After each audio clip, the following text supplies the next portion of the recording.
சளியா? மூக்கு ஊத்துதா? ஹாஸ்பிட்டல்ல போய் 2 நாளைக்கு மேல ஆகுது இன்னும் சரியாகலையா? அப்ப இத பண்ணுங்க. உடனே மார்க்கெட் போய் நல்ல நண்டா 4 நண்டு 1/2 கிலோ நண்டு வாங்கிட்டு வாங்க. நண்டு வாங்கிட்டு வந்து நல்லா கிளீன் பண்ணி 1க்கு 2 வாட்டி நல்ல தண்ணி ஊத்தி அலசி ஓரமா எடுத்து வச்சுக்கோங்க. ஒரு மிக்ஸி ஜார்ல ஒரு பெரிய சைஸ் வெங்காயம், ஒரு பெரிய சைஸ் தக்காளிய குட்டி குட்டியா வெட்டி போட்டுட்டு, காம்போட இருக்கிற கொத்தமல்லி ஒரு பிடி, கருவேப்பிலை ஒரு பிடி போட்டு, காரம் கொஞ்சம் தூக்கலா மிளகு, சோம்பு போட்டுட்டு, இஞ்சி ஒரு துண்டு 2 பல்லு பூண்டு போட்டுட்டு நல்லா மையா பேஸ்ட் அரைங்க. பக்கத்துல ஒரு கடாய போடுங்க. 2 ஸ்பூன் எண்ணெய் ஊத்துங்க. எண்ணெய் காஞ்சதுக்கு அப்புறம் ஒரு பட்டை, கிராம்பு, ஏலக்காய், ஒரு பிரிஞ்சி இலை, கல்பாசி போட்டு தாளிங்க. அது கூட ஒரு கைப்பிடி கருவேப்பிலை போடுங்க. இது நல்லா பொரிஞ்சதுக்கு அப்புறம் ஆல்ரெடி நம்ம அரைச்சு வச்சிருக்கிற மசாலாவை எடுத்து இதுல ஊத்துங்க.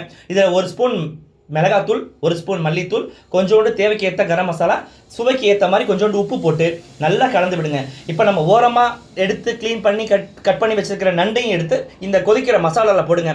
இப்போ வரும் பாருங்க உங்க வாசம். உங்க வீட்டு கதவு அக்கம் பக்கத்துல உள்ளலாம் தட்டி கேட்பாங்க, என்ன நண்டு வறுக்கிறீங்களா அப்படின்ட்டு. செம்ம ஸ்மெல்லா இருக்கும். இப்போ ரொம்ப தண்ணி ஊத்தாம லைட்டா தண்ணி மட்டும் தெளிச்சு இந்த மசாலாவோட நண்டு நல்லா மிக்ஸ் ஆகுற மாதிரி 1க்கு 2 வாட்டி நல்லா பரட்டி விடுங்க.